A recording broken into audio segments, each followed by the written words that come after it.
কত ভ্যারাইটিস শুটকি দেহ। আমরা তো খালি একটা দুইটা জিনিস খাই, লটকা আর কিটা শীতল, কিন্তু আছে তো ভ্যারাইটিস বাজারে, কত রকম শুটকি। তেলাপিয়া তো এটা খাই না আমরা, এটা খাই না আমরা, আমরা খাই তেলেশ। ওগু তেলেশ নি, ও তেলেশ খাই। কত প্রকার আছে শুটকি, খাওনি তোমরা এটা দিয়ে সব দাও 50 দেখো টাকা। যাই কত রকম। আমরা কিটা খাই খালি লটকা আর তেলেশটা খাই অনলি, কিন্তু আছে ভ্যারাইটিস শুটকি।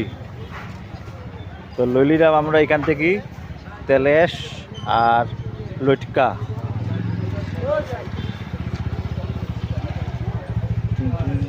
তেলেশ লইতে লাগে মেইনলি ওই যে হাড়ির থেকে, তখন গিয়ে টেস্ট বেশি হয়। Original আর এটা তো জিনিসটা সবু নাই না? খাও। এটা কি জিনিস ওইটা? কি? ইটা বানানো।